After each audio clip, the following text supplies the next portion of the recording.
Hello, everybody. Welcome back to the podcast. We have a massive week for you guys. Flyers, they're hot. Phillies, right here, not so hot. Sixers, not so hot. But we're going to talk about everything NBA playoffs, NHL playoffs, a whole lot going on. It's an exciting time. The whole show starts right now.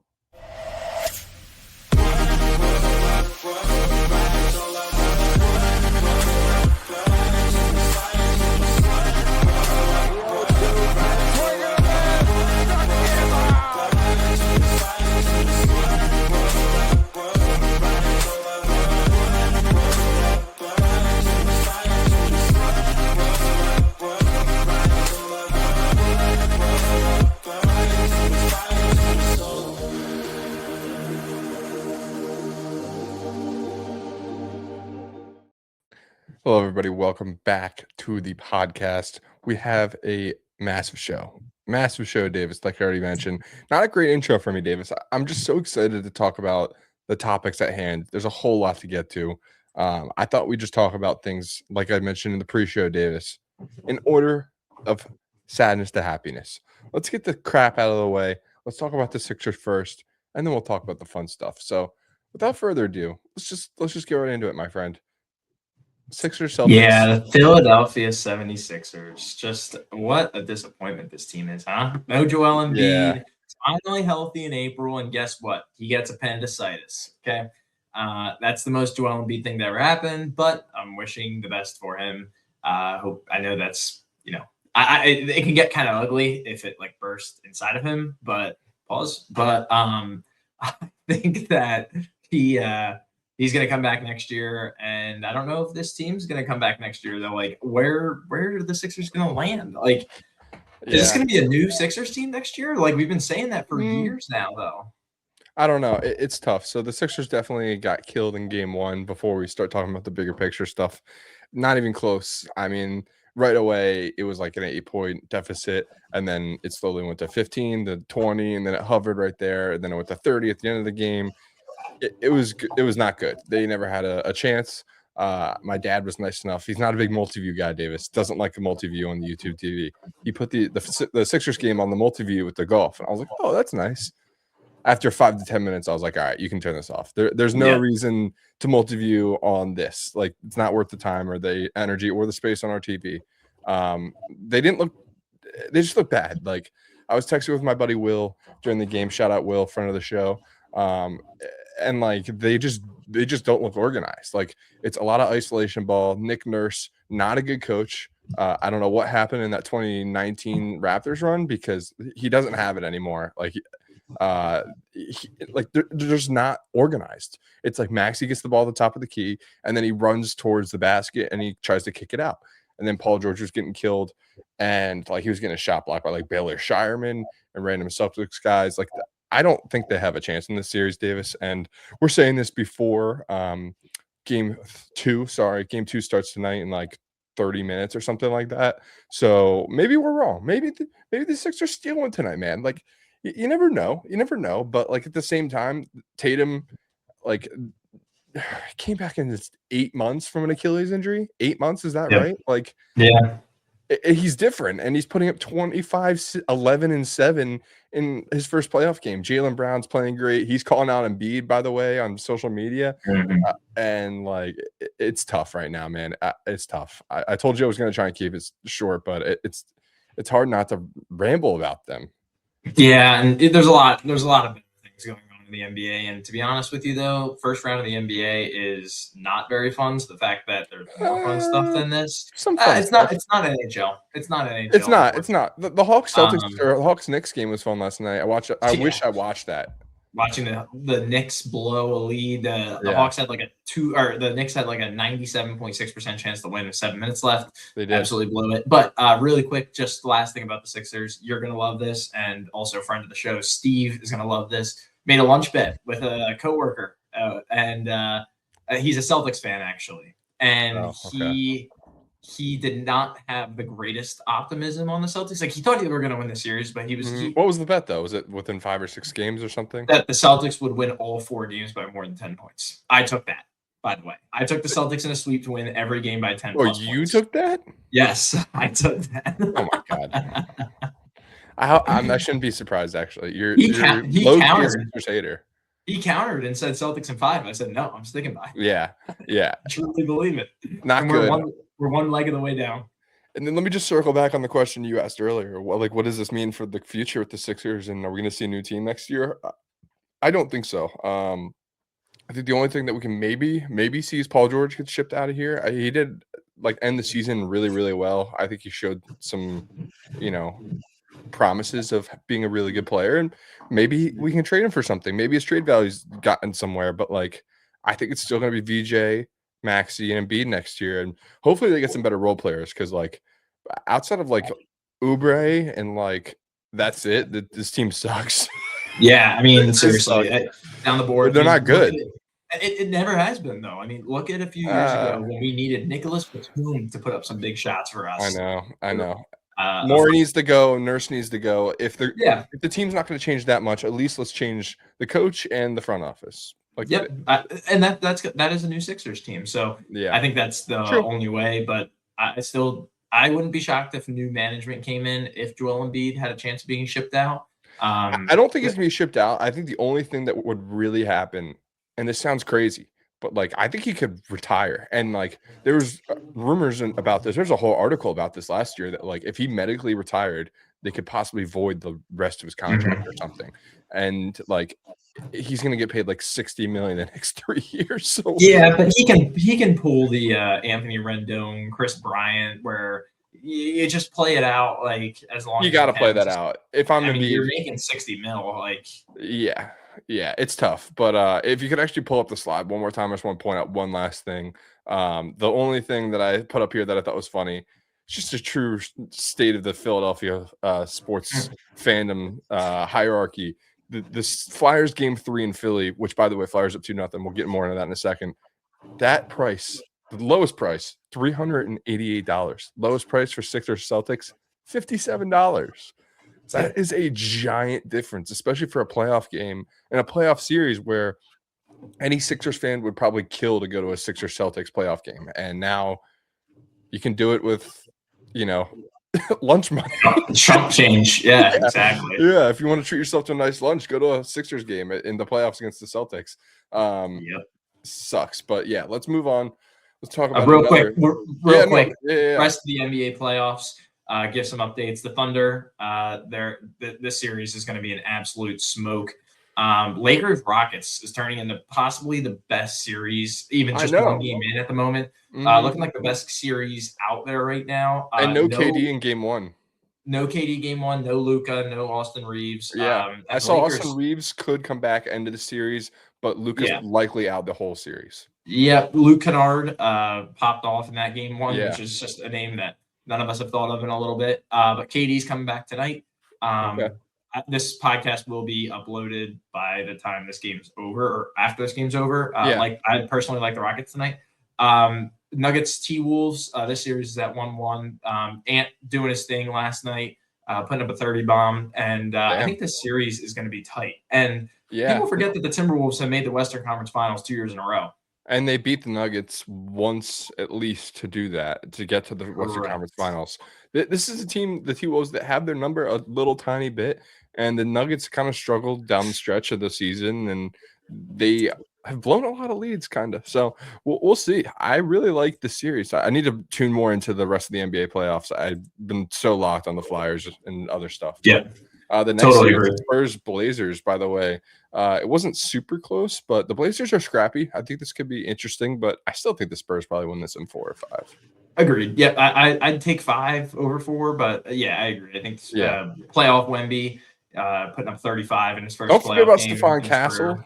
Devin Vassell. Yeah, I mean these guys are dogs, and I mean we've got Harrison Barnes on the bench. I mean people don't talk about and Dylan Harper. He's turning into a 3-point machine. Dylan Harper looking great. Pistons Magic, probably the biggest upset so far. Magic taking game 1 in Detroit. I think it's been 20 years since an 8 seed beat a 1 seed.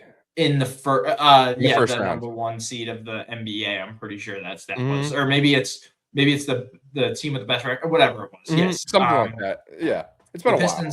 Pistons have also not won a home playoff game in Yeah. something. They're like 0 for their last 11 at home. So I think that they're going to get back on the win column here tonight. I think they win that series. Yeah, I say I think they're going to take that series in 6. I was about to say that. Paolo is playing with some major confidence right now, though. I think it's kind of a FU energy towards the coach.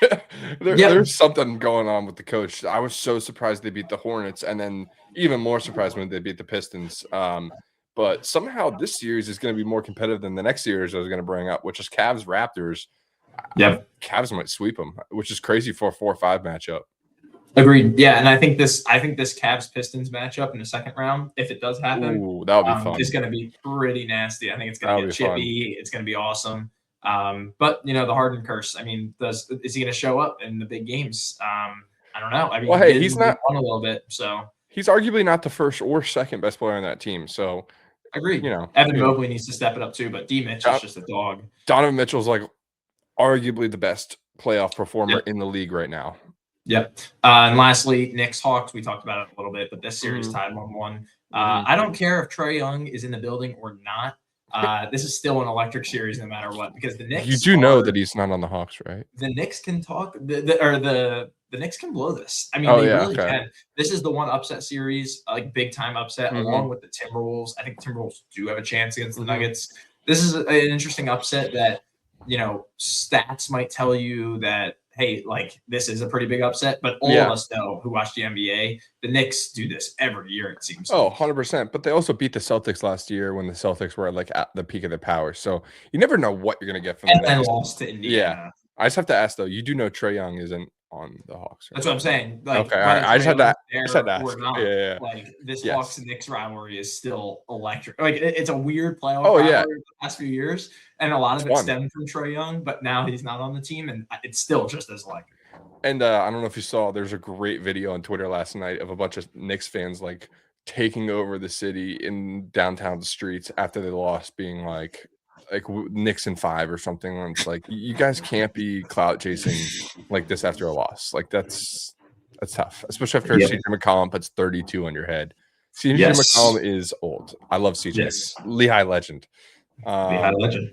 Yeah, NBA playoffs should be interesting. Once it gets to the second round, I think it's going to really, really, really start to cook. But we'll see. We'll see. We all need to lock in more. But let's get to something a little bit more disappointing with the Phillies. We could say the Sixers are really disappointing by the magnitude of not having a chance in the playoffs. But based on expectations, I feel like the Phillies are definitely more disappointing at this rate. If you're watching on YouTube, there's a lot of stats on here that are very bad. I mean, the worst one that isn't even on the screen. Actually, no, it is on the screen. I'm sorry. Worst run differential in the league, Davis. It is now minus 42. That's 8 runs worse than the second worst, the Royals, minus 34. Really, really tough stretch for the Phils. And by stretch, I just mean the start of the season. There hasn't really been any bright spots. Before we start shitting on the team, let's give the flowers that are necessary. Justin Crawford, been awesome. He's been really the only consistent player. Christopher Sanchez, another good player that's been, where he should be. He's been pretty good. I think he still could get another level, honestly. I think he's just, getting comfortable. You're saying he can get to another level. He's got a 1.59 ERA right now. I mean, that's what I'm saying. I think he could win. He could win Cy Young, and the Phillies might miss the playoffs. Well, before we get to the bad stuff, Dave, as I said, let's focus on the positive. Bryce Harper, he's been fine. He hasn't been terrible. He's had a couple multi-hit games. He's had multiple home runs already. He's been pretty decent. Like you ask for a little bit more from your guy like that, and Bryce Harper, your franchise player, but he's been pretty good. And then Kyle Schwarber, probably the best player on the team right now. Other than that, let's get into it. Yeah, would love to start here. Okay, so Bryce Harper. Let's go down the order. Trey Turner. He's rebounding a little bit. I mean, he's has been getting on base a little bit more the last few during this losing streak, but pre-losing streak, I mean, he was pretty terrible. I'm not gonna lie. Yeah. Kyle Schwarber, he's been fantastic. I mean, 7 homers already. But I mean, 7 homers, 14 RBIs. This is the Kyle Schwarber way. Like Yeah. solo homers, 2-run homers. Like we've seen this over the past few years. We need guys to get on base for him. Bryce Harper, arguably, in my opinion, over the last week or two, best player on the team. He has been phenomenal. He's had multi-hit games left and right. After a poor slump to start the year, his OPS is now back almost at 900. Wow. I mean, he is turning it around. But here's where towards the lineup where we're struggling. Aroldis Garcia. I understand a slow start. I understand he's teetering near a 700 OPS this year, but we've seen the defensive woes already early, and I think he's going to come around. I really do. We're mixing up the order, putting him in the cleanup spot just to see if we can change things up. Hold on, Davis. Felix Reyes is actually batting cleanup tonight over Aroldis Garcia. Oh, interesting. We'll talk about Felix. We'll talk about Felix Reyes, but yeah, then we can get down to the bottom of the order. We don't want to talk too much about any of these guys. Alec Bohm, worst player in the MLB. I don't know. I mean, seriously, this guy. He hates this place, but we hate him. Like he hates this place because it's terrible. He said this a few years ago after a 3-error first inning. You don't have to keep bringing it up. He's kind of redeemed himself, but now his play is unredeemed himself. It's unredeemable. I mean, the way he's swinging that is horrible. Can we also mention before, like, I'm not the number one Alec Bohm hater, but I brought attention to the fact that Alec Bohm sucks. I was one of the first people to do it. I said he's not for sure. But yeah, he's batting 133. Let's mention he's suing his parents right now. I'm sure he's going through a lot. Like, we can talk about Stott and some of these other guys, but like, dude, I don't know. I feel like that's a lot to go through right now. But at the same time, pick it up. You started, clean up this year, and now you're batting 7th and 8th. Like, we need you against lefties, and you can't hit anything. And by the way, before you go down the rest of the lineup, the whole team sucks against lefties. Everybody included. Nobody gets an exception for that. But continue. Sorry.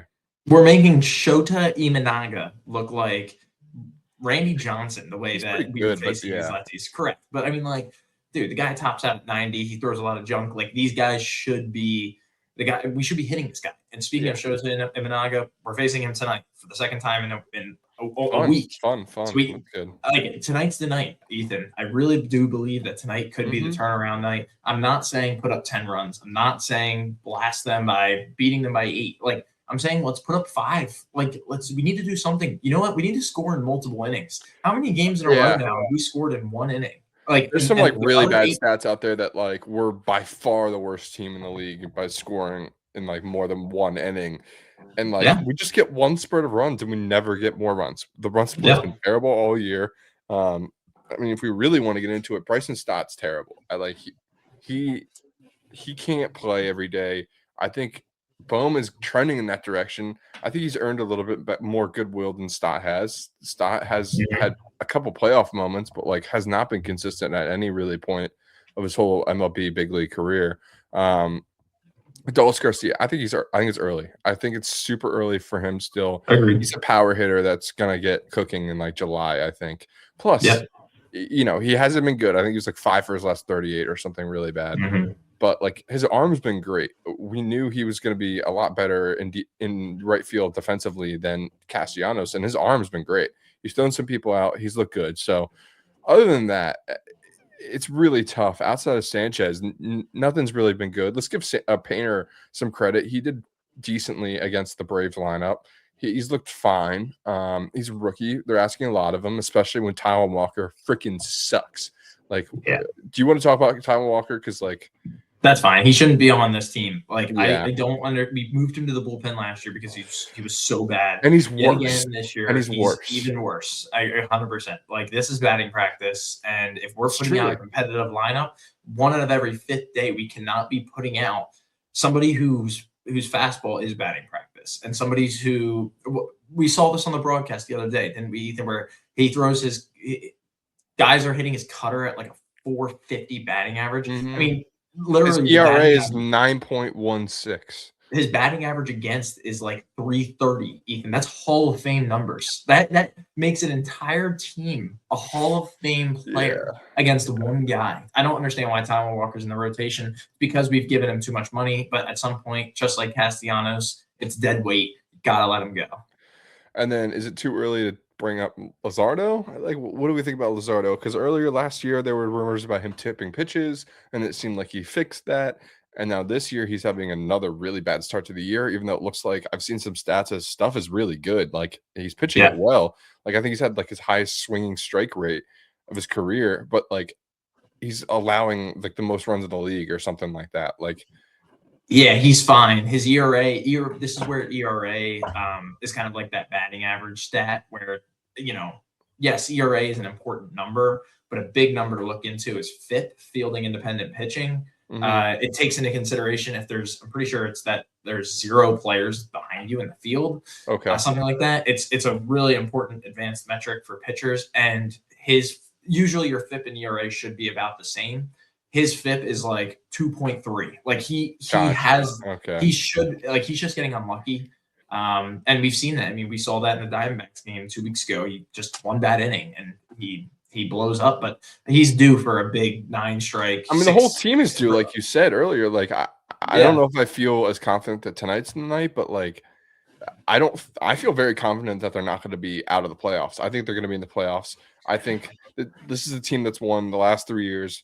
Like I think it was like 93, 95, then 94 games the last 3 years. Like this is a consistent team that knows how to win games, and you've added some young guys that have honestly played well for you. So I'm not really sure why the veterans have just not picked up the slack. We're not manufacturing runs, for lack of a better way of saying it. Like nobody's getting on base, no singles, nothing. Like it's really, really bad. And then the lefty stuff is troubling because like you hope to see 1 or 2 players struggling with lefties, whatever. Like Marsh has really struggled with lefties, but when the whole team does, it's like you said, we're screwed. Like, and speaking to that point, just looking at last year, I mean, you can't take 162 games into full consideration of how a guy hits lefties, but I mean, Kyle Schwarber last year literally hit the most as a left-handed hitter, hit the most home runs against left-handed pitching in MLB history in a single year. Like, I don't understand where that differential goes in the offseason, but again, for friend of the program, Steve, baseball doesn't start until Memorial Day. These guys are still getting warmed up, just like we are. They're already like 7 games back on the Braves. Like they're just digging themselves in a hole that is just, it's not tough to recover at this point in the season. They're only like 25 games in the year already. Like, but like, I don't know. It sucks. But let's talk about something a little bit more light. Felix Reyes. He has been raking all spring, Davis. Spring training. Yeah. I watched a couple random games where he hit home runs in every game I watched. And then he was raking in AAA to start the year. I think he had like 6 homers already. And then first at bat, when he gets called up by the Philadelphia Phillies in the major league lineup, he's facing Chris Sale. Chris Sale, awesome pitcher. He hits a bomb to left field. First at bat, Davis. Pretty exciting stuff. I don't think he got to hit the rest of the game, but we got a look at this kid. What do you think? Are you pressed at all? Are you excited to see him in the lineup? I saw we sent Otto Kemp down. Do you like that? Yeah, absolutely. Otto Kemp had a tough start to the year, so totally fine with that. He's got the minor league options, so we can send him down for free. I wanted to quickly pull up Felix Reyes' StatCast or whatever, or the Baseball Savant, because here we go. I have it right here. He is in the 2nd percentile in chase rate. So that means he does not chase pitches outside the strike zone very often. He also, his swing speed is 99th percentile. Even, I mean, this guy, if he makes contact with the ball, it's flying. And that's exactly what this team needs right now. I saw his chase rate in the AAA. If you brought it into the major leagues, it would be like the worst chase rate in the majors already. Or yeah. So like he swings at everything. Or swings at everything. That's what I meant to say. Yeah. But I don't know. If he makes contact with the ball, it's going flying. I don't know. Like, I'm excited. He's back cleanup tonight, like I mentioned. Like, that's exciting. Yeah, and I think this team needs any type of life. Like, this is where inserting a guy who could possibly jolt a little bit of energy. Baseball's weird like that, man. Like, Reyes might go out there and hit a single RBI in the first inning, and it snowballs. All the fellas get excited for the young guy, and then they're like, I can do it. I'm fucking Bryce Harper. I'm 2-time MVP. I had one of the best seasons since Barry Bonds. I can get a fucking hit. So, 100%. Yeah. And then one more light thing. Actually, not super light, actually. Zach Wheeler, I mentioned before the pod. He is returning this weekend, Saturday against the Braves, actually, I think in Atlanta. Yeah. That's a big first start for him. We really need him, but Davis, a lot of troubling reports from his couple minor league starts. His velo is dipping, specifically in his fastball. He's I think he's pitched fine in his minor league rehab starts. There was a clip that went around of him getting a home run hit off of him by one of the Yankees' best prospects. That people were talking about a lot, and that is what it is. But he's been fine, but his velo's dipped. Is there cause for concern here? Slightly, but not. No, I mean, a lot of these guys' velos are down early in the year. I mean, it just is what it is. Like Yeah. the average MLB pitcher's throwing it a mile or 2 miles an hour slower right now than they would in the middle of July. So once he gets warmed up, and if he is feeling good, like he won't go back to probably throwing 99 like what he was at some points last year, which was ridiculous. Yeah. But even if he's got that 96-mile-an-hour fastball and he's got his off speed working, I think he's going to be totally fine.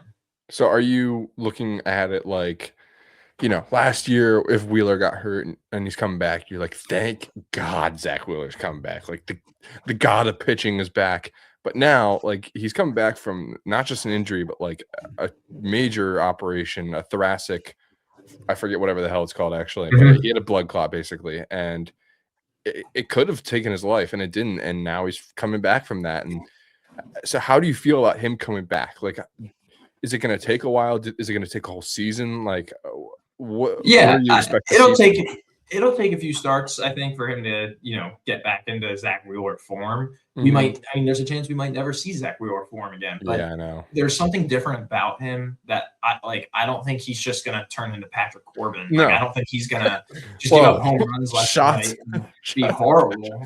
Sorry, we're Miles Mikolas. Never forget the Phillies put Patrick Corbin's jersey on the Citizens Bank Big Tron the offseason. They were trying to sign Harper. They almost gave Patrick Corbin a mega deal. Thank God they didn't. Thank God they didn't. Yeah. I think he's going to be fine. And look, we have the guys below him. We have Andrew Painter coming up. Like, he's pitching well right now. Aaron Nola.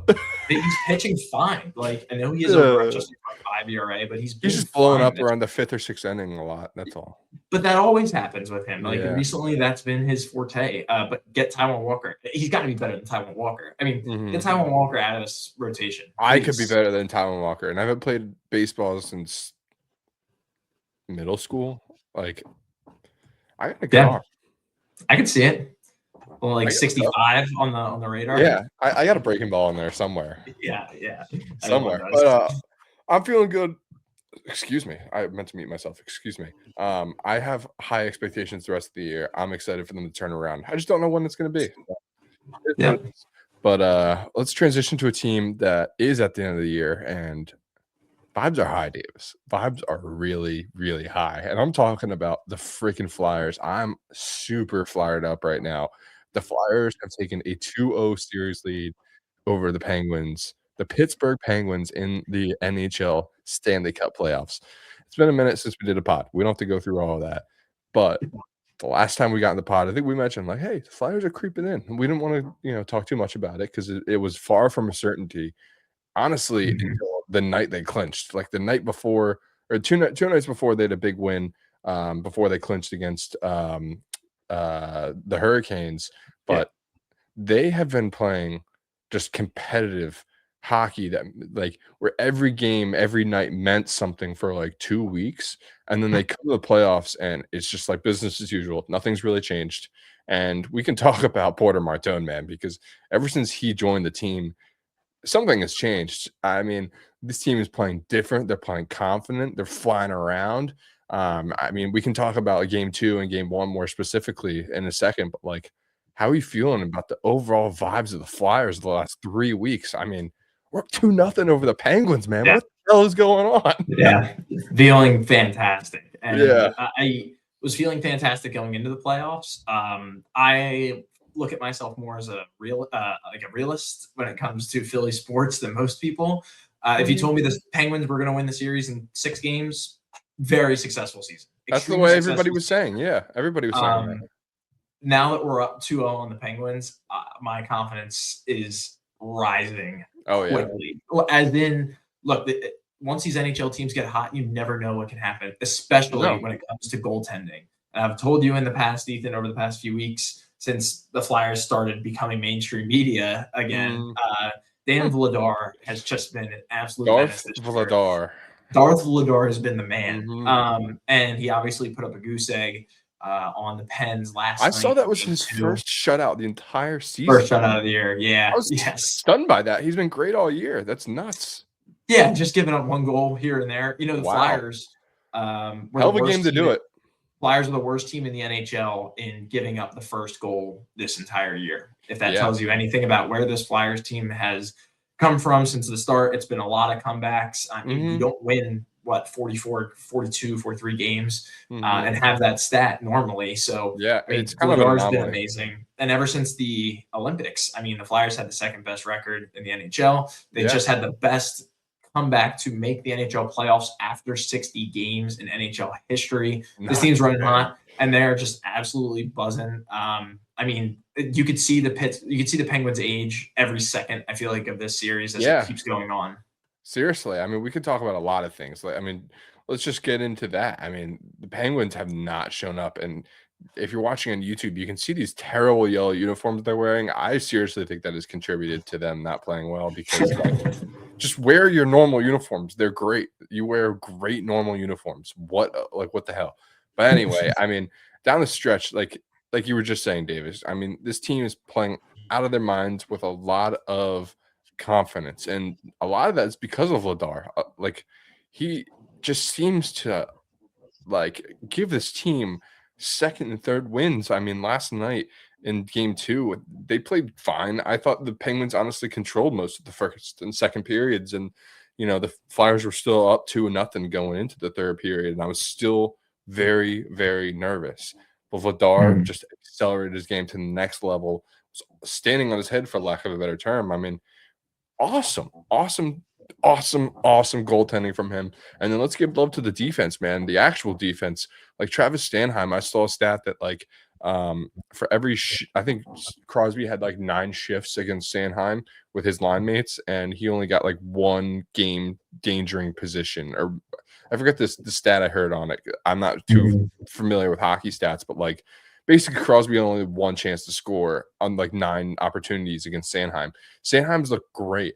I was listening to PHLY and Spit and Chicklets, and I heard them both compare Travis Sanheim to Cale Makar. And I don't know much about hockey, but I know that that's a gigantic compliment, Davis. Oh yeah, I don't know if I would ever go that far. Maybe Just, on the I think they're defensive saying like the side. way he was playing, like not necessarily Yeah, that he's like that, but yeah. The Kale McCarr take is definitely you have to contribute the offensive side of things. Which look, Sanheim has scored a been nice goal game 1. correct. I would say it is the goal. It is the goal scoring portion of things, but it's Mhm. also assists and playmaking, For which sure, for the sure, for defense sure. has done really well on. And like piggybacking off what you said, the defense was just as good as Vladar Risto last too. night. Ristolainen was great, and this was all without our a top 6 or a top 9 Andre. top 6 defenseman. Andre was hurt last night, so Juleson Mhm. made his first playoff start, and he played pretty well in like the 8 or 9 minutes that he played. So I mean, this Yeah. whole team is just meshing so well right now. Couturier is finding new life at his old age with these young guys, and I don't know, man. I mean, there's something about that first line of Dvorak, Mortone, Konechny, Sanheim. These guys are clicking right now, and they're clicking at the right time. 100%, and it's so fun to watch. And talk about Martone, man, because we've talked about this privately a lot. We've talked about this with our friends and families and all this stuff because it's so fun to watch. But like, this guy was on Michigan State 2 weeks ago, and thank God Michigan State lost because Mhm. Frozen Four was last weekend, as in 3 days ago. He could have been playing for a national championship 3 days ago and possibly never joined the team. And if that happened, we probably wouldn't have made the playoffs. So talk about Porter Martone, man. Just like, is he a superstar? Like, what is the limit on this kid? Yeah, I don't know if there is a limit. When you're talking full season, I mean, if he plays full 82 games next Yeah, year, I mean, this is a 40 goal scorer. I mean, seriously, and you don't hear that very often when it comes to that's guys this crazy. age. I mean, you're talking Connor McDavid, you're talking The guy from the Canadians right now, I can't think of his name. The Caulfield. rookie. Yeah, Cole Caulfield. I mean, I am seeing the mistakes. I am seeing pucks skip Yeah. over his stick. I'm seeing some, but here's the thing. He knows where to put the puck. Yes. His playmaking has been tremendously better over the past 11 games. Like, it's getting tremendously better throughout each and every game. And he just knows where to be. Like the Konechny tip in that Martone had for the first goal last night. He just knows he's cutting to the I almost said the hoop. He's cutting to the goal, To the and net, yeah. he doesn't even switch to his forehand. He just shoves a backhander and jams it right in the Mhm. basket. Like, I think that's some high IQ hockey right there. And look, he's been physical. Like, this whole team has been physical, and they're showing. I wouldn't be surprised if that's been a big talking point coming into the series with the Penguins' age. It's just slowing them down. This whole team, the physicality has stepped it up a whole nother level, and they're really bringing out the Couturier, North Phillies moniker of the past. and it's so fun because like Couturier just, he's the older veteran. I was watching game one with some friends and family. I was like, when do you think Couturier was joined the team? And everybody's like, I don't know, 10 years ago. No, it's like 2011 is when I he was was gonna say drafted. 2010 was my guess. Yeah, 2011. 2011, like this guy's been around for a long time. He's been like seen every phase of the Flyers since they were honestly good last time. And he's an older player, an older veteran captain that my dad hates. A lot of, I think, older Flyers fans aren't a fan of. And he laid his body on the line game one, had like the most hits in the whole game, just looked like a completely different player. And I feel like it's inspired the guys. Like, look at Owen Tippett last night. Dude played out of his freaking mind, dude. Yeah. Like I that keep saying pass he had to was it Hathaway? That was Yeah. ridiculous. I keep Ridiculous. saying to non-Flyers fans, including friend of the show Matt Stiers, that I told him this weeks ago when the Flyers this was first coming to, hey, the playoffs are actually a real possibility here. Owen Yeah. Tippett is the best player on this team. Owen Tippett is the most underrated player on this team. Owen Tippett has a chance of being one of the most underrated players in all of the NHL right now. He is so good. I've watched him a lot over the past few years, more this year because this is the first year I from the start was starting to watch the Flyers because they're just so young. They look good. I wasn't expecting the playoffs out of them, but dude, Tippett makes those spin cycle moves. He does that where he's crossing over like 3 defenders in a row to the He's start of falling fast on break. his face to shoot a goal and right in front of the Dude, net. He's been doing this all year, and it is going so unnoticed how dynamic he is. Yeah. He's one of the fastest skaters in the entire league. We saw that last night on a face-off in our own zone where he takes it on a breakaway. I don't know how that was even possible. Plus that crossover where he took the puck from, everybody in the corner jammed up, and then he basically crossed over Letang and then had the pass for the assist. That was like the thing I love about hockey is hockey's so cool where you can have such a sick pass, such a sick setup of a goal, a one-timer, whatever, that eventually, like, you're basically doing all the work where the goal is yours. So I think that is so cool where Tippett can take over a play like that. Like such a cool moment out there for that kid. And then at the end of the game, he's scrapping with Crosby and other Penguins, and somebody bursts open his nose, and he's still scrapping. Like, I love that stuff. The Penguins were just looking for it at the end of the game. By the way, we were texting last night. Like, this is a veteran-laden, older team that knows the drill in the playoffs at this point. Maybe it's been a couple of years, but like, what are they doing? Like starting fights at the end of the game like that. And it's easy to see the Crosby whistle too. They just call everything on him. There's been a couple of things that I think the Flyers are targeting him to try and just hit him regardless of if it's a penalty or not. For sure. Like, the Crosby whistle is real. It's like LeBron a little bit. Yeah, no, I agree. And I think the Penguins, they know what they're doing. They lost the battle. They lost the battle here in Pittsburgh. They're down 2-0. But, a part of the battle is being physical, and they're still trying to win the war. And I don't think that physicality in the last 2 minutes of a 3-goal hockey game is, showing any cojones that they have. Like, if anything, it's just showing how sore losers they are. Yeah, and seriously. The Flyers had the puck in their zone for the whole last minute, and they're not even trying. Like, things like that just it bothers me that that they're trying almost cheap shot us just to say, hey, we have the upper hand. We'll go to Philly and play you. But you won here. Look, good for you. But you're not going to win every single battle. When it's like, yeah, we did. The Flyers just had 40+ hits on you guys back-to-back games. Like, I don't know where that unintended a lack of physicality for 58 minutes and it shows up in the last 2 minutes. It doesn't make any sense to me. And the only kind of physicality I've seen from them seems pretty reckless, where they just seem pissed and it's not focused. And like, honestly, the most aggressive player on their team has been Crosby. I haven't seen him actually get involved with the puck around the net much. They're all over his ass. I love that stuff. You really see the youth playing through. Like the younger team is faster, they're stronger, and they want it more at this point. Like, it's crazy because I'm sure Crosby and Malkin and Letang all together talked and they're like, let's get one more together, guys. But like Owen Tippett, Trevor Zegers, these are young, hungry dogs that want to kill you, dude. They want to slit your throat in front of your fans. And now they got to come to our barn and they got to beat us once at least to extend the series. So really, really fun. I cannot wait for game 3 tomorrow night. And then before we get out of here, let's talk about some NHL playoffs around the league as it goes, Davis. I'm not super tapped in with every series, so I'll let you. I'll run down. Colorado, Los Angeles, the Los Angeles Kings.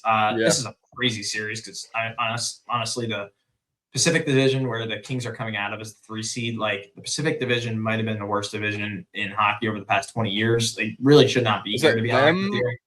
It's Ducks. Them, the Mammoth, and the Ducks, or something like that. So not Edmonton. I don't think so. No, okay. Yeah, so it's Vegas, Edmonton, Anaheim, Kings. So Edmonton didn't live up to expectations this year. Vegas actually did have a pretty solid season, 95 points. But when you look at the Central, I mean, 95 points wins the Pacific, but the Avalanche 121, the Stars 112. Oh my God, yeah, I know. 104. Like, so I think this Avalanche series, and the Kings played the most overtime games in the entire league this year. I saw that. I think they're gassed. I mean, they don't even have a ton of regulation wins. And they're going up against like it's probably unfair to even call the Avalanche like the Thunder. They've been here, done this before. This is a team that's probably going to win the whole thing, right? Yeah, I mean, they're favored to, but I mean, I can't call them the Thunder yet because they haven't gone to the finals in a few years. It's been a few years. So I mean, we've seen Florida, Edmonton. Did they win in like 2020? Was that the last time they won? Yeah, that 2021 maybe. Okay. Yeah, right. It's been 5 years at least. Okay. I think it was right post. I think it was the post-COVID, post bubble.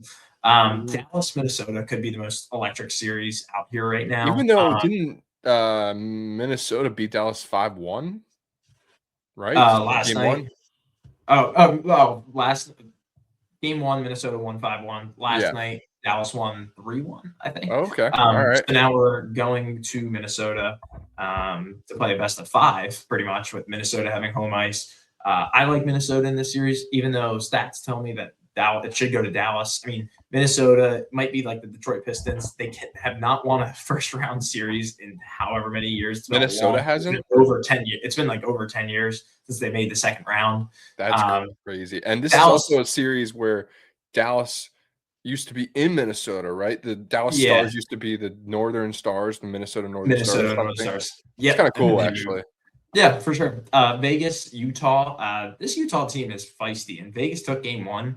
This is one I would not be surprised to see a comeback and Utah win this series. I think I smell 7 in this. The game 2 tonight. Let's go Mammoth. I don't mind Utah. Yeah, let's go Mammoth. Dude, that logo is sick, and their jerseys are awesome. Like, they might be my Western Conference team going forward. Like, they're pretty sweet. Yep. And then Edmonton and Anaheim. Edmonton quickly up 2-0 in this series. Up 1-0. They won last night. Just give me Edmonton, Colorado in the conference final. Yeah, right. I would love to see Minnesota, but really? I think Minnesota. Quinn Hughes? Not because of him, but I mean they have. I mean, who they have? Is it Rantanen? They have somebody. They have Eriksson Ek, who's really good. Rapanov or whatever the fuck. Yeah.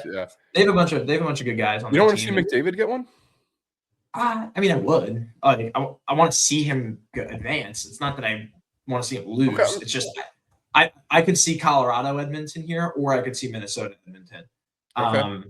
Eastern Conference. Yeah. Buffalo Sabres broke the curse. They broke the curse. They had their playoff game at home for the first time in like 15 years. They were down 2-0 with like 7 minutes left, and immediately put 4 on the board. That was awesome. Maybe 5 actually. It was 4 or 5. And Buffalo took game 1. I think this series is almost a wraps at this Game point. 2 Buffalo tonight. is so good. Game two tonight. Correct. Okay. Another game 2 tonight. Tampa Bay and Montreal. Another awesome game 1. Kind of shockingly won game 1 if the odds tell you, but in my opinion, I don't think so. I think this is an aging Tampa Bay team, and I think Montreal wins this series. I really do. I think Montreal goes up against Buffalo, and it's going to be who's going to break the curse, who's going to go to the conference finals. That would be so cool for Buffalo. Yeah, this is one I would turn on right when we're done this podcast. I'd turn on game 1 of that because it starts in about 10 minutes. Carolina, Ottawa went to double overtime last night, game 2. Ottawa is just getting so unlucky. They got unlucky with a few bad bounces in game 1 and double overtime last night. Carolina had a goal that got called back in overtime for offsides, and then ended up, it didn't matter anyway. They went to a second overtime. Carolina still won. I think Carolina wins the series. I think Ottawa could sneak a game or 2 in, but I'll tell you right now. Yeah, agreed. And Drew too. I mean, Drew's on. Oh yeah, that's right. It would have been electric to see a Flyers Drew second round, but take it one day at a time. Yeah, and then obviously Flyers up 2-0 over the Penguins. Gotta just speak that out. Throw that out there as much as you can. Big game 3 tomorrow night, Davis. Big game 3 tomorrow night.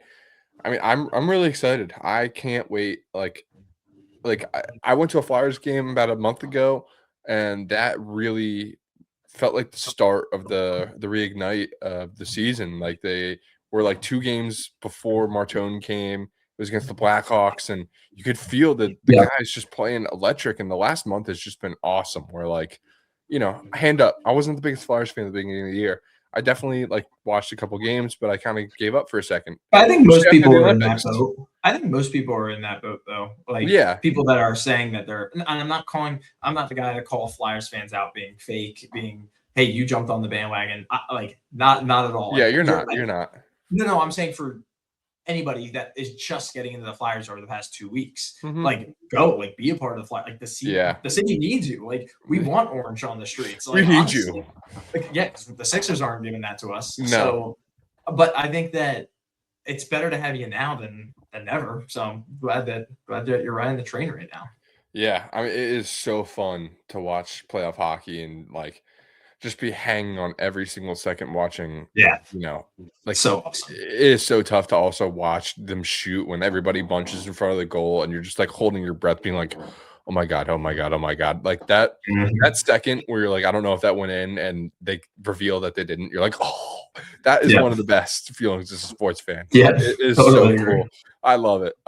It sucks that the Sixers aren't good because it'd be so cool to just have 2 electric playoff series, Flyers Sixers every other night. Come on. It sucks. One could wish. All right, Davis. I think that is about it for the fellas tonight. Lots to talk about. Too much Philly that we couldn't even talk about anything more broad. Except let's talk about the Eagles real quick. Real quick. Let's do it. Real quick. Yeah, come on. Let's do it for the people. Let's do it for the people.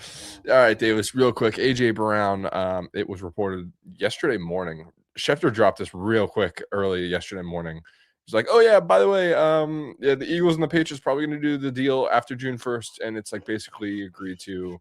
They're going to listen to other offers, but basically it's done. So great. So he's probably gone. Sucks. I felt this way. They've been signing multiple receivers the last couple of weeks. In free agency, there's been rumors in mock drafts they're going to take one round 1, which I think would be a little silly. But lots of rumors going around, Davis. And then last week, those rumors were not cooled under any circumstance, because there's a little story that came out of the athletic reporter Diana Rossini, who I've mentioned a couple times on this lovely program, is just reporting crazy information about AJ Brown. And Davis, who I'm seeing on the screen right here that Vrabel coached for the Titans. Did anybody else play for the Titans under Vrabel that we know? Oh, is it AJ Brown? Oh, AJ Brown. Oh, that's right. He used to play Oh, for Mike Vrabel. oh. And like there were pictures coming out last week of them interlocking fingers together in one of the most lovely, romantic, beautiful backdrops you've ever seen, the Red Rocks of Arizona. But they were definitely there with friends. We're talking about Diana Rossini, not AJ Brown. I just Yeah. want to make that clear. So just those, we don't have to dive too deep into those because they both are married. That really sucks if what is true, what is being speculated is true. This is all alleged, but not good because Diana Rossini has then left the Athletic, and then Schefter reports the other day that this is basically done. So, any thoughts? Anything you want to? No, it looks like the Eagles were. Theories? No, I think it looks like the Eagles were prepared for this, and Howie's already doing his magic, bringing in a few guys to fill out the wide receiver room. So, the Eagles have spent the least amount of money so far in free agency. I think it tallies up over the past like 2 or 3 years. But it means we have capital to spend, and I think Howie's going to start his magic here on Thursday. Yeah, maybe a second round receiver or something fun like that. But would love to see Devontae get that JSN like big year if we trade AJ, Yep. And then just to top off some of these rumors and all that good stuff. Vrabel did a little presser today and didn't really deny it or anything like that. So just weird stuff, and AJ, goodbye, good riddance, all that good stuff. It sucks, but it is what it is.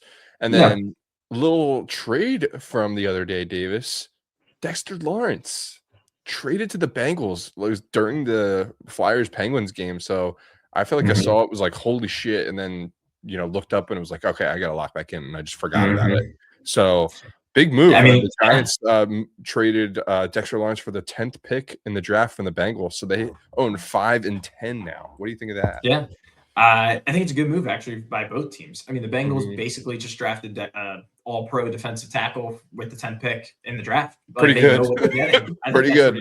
Yeah. The Giants now have a chance to get younger. I mean, there were already rumors about Dexter Lawrence wanting to stay or not in New York. So I think it's going to be interesting the way that the Giants go. And not that this is a loaded draft at all, but it is a pretty top-heavy draft. The top 10 does look pretty nicey, especially if not Jordan Love, I'm sorry. Jeremiah Love goes before 5 because the Giants should. He might go 3 allegedly to the Cardinals. I heard about that. I heard that might just be talk, but I think he's going to go 4 to the Titans. But if he goes before that pick, I mean, the Giants are going to have an open playing field here. I mean, we're hearing rumors about Tyson, the wide receiver, going maybe at that 5 pick or the 10 pick. We're seeing some corners. We're seeing some edges. I mean, the Giants have a lot of guys to pick from these 2 picks. But if they get one of these 2 Ohio State guys in Sonny Styles or Sonny Styles, Caleb Downs, I'm going to be really upset. Yeah, I've heard rumors of Tyson at 5, Downs at 10. Tyson, I don't know what's going on with Tyson. I've been locking in the NFL draft the last like weekish, and apparently he's like major knee concerns where teams either love him or hate him, and like I don't understand it. So if he went 5, that would be nuts. I don't know if I can understand that. I don't think it'd be a little crazy. I don't think the Giants go 2 defensive players though. No, I don't think they'll go Styles and Downs, but now if they want like Tate and Downs, then fuck. Yeah, exactly. Yeah, not good. And then anything that you would like to see the Eagles do at 23? No, just get better. We need depth in a certain few places, not many, but I mean we're just looking for pieces here because we're trying to run it back. Big time. I'm seeing that offensive lineman is very top heavy, and like all of them could go before 20 or something like that. So we'll see what they do. One thing that I just want to throw out there, I'm just gonna try and make it happen. Love Kenyon Sadiq, the tight end for Oregon. Yeah. Would love to see him play tight end for us this year, especially since we re-signed Dallas Goedert. I know people would think we wouldn't go tight end, but on the contrary, let's get a guy in here for a year that can learn from Dallas Goedert, and basically the same guys as last year.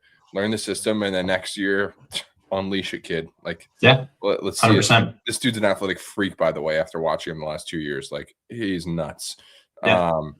And then the rest of the draft should be really interesting. I think it's obviously Mendoza 1. All that other stuff should be interesting. I don't know what the hell's going to go on with Ruben Bain and Downs. If Downs goes to the Cowboys or the Giants, that would suck. If the Washington Commanders get Jeremiah Love, that would also really suck. Not good, because also the Commanders redesigned their uniforms. Kind of like them. I like them. Copy paste. I like it though. It's like just Yeah. it works. Like the other uniforms were so bad. Like anything's an upgrade. They were so bad. Yeah, especially the away white uniforms. Oh my god. True. Oh, they were disgusting. And then what do you think about the Ravens? Everybody has hot takes on the Ravens and Rams too. I don't like the Rams. I actually haven't seen the Ravens. The Rams are fine. They just put like the Ram horn on the shoulder. Oh, these are nice. Okay, I like the Ravens. The Ravens are cool. They did some more combos. Like they put like a little like crown of like talons around the neck. Like it looks cool. I saw some people like cooking them, being like copy and paste, but no, I like this actually. It flows better. I think the Ravens took a big risk. I'm a big uniform guy. I love uniforms. It's just something about me. They took a big risk. Personally, Ravens top 3 NFL uniform. Yep. And probably not 3. So and iconic. And they landed the plane. They landed the plane. Shout out to them. Shout out to them. Seriously. That's big time. And then the Rams, they're starting something. I think they're gonna do bigger uniform combos down the road, which we'll see. But anyway. Anything else, Davis? I don't think so. Go Flyers, man. Yeah, go Flyers. The Sixers lose by more than 10 tonight. Yeah, and hopefully by the time we do a podcast again, the Phillies have gotten a couple games under their belt, because one thing we didn't talk about is it's bad, but at least we're not the Mets. Yeah, exactly. 11 straight. Yes. As long as we stay above the Mets and get closer to the Braves, we'll be fine. So yeah, positive vibes in Philly right now. Big time Philly episode. We'll talk to you guys later. See you later. Good luck to the Flyers, Sixers, Phillies. Deuces. See you.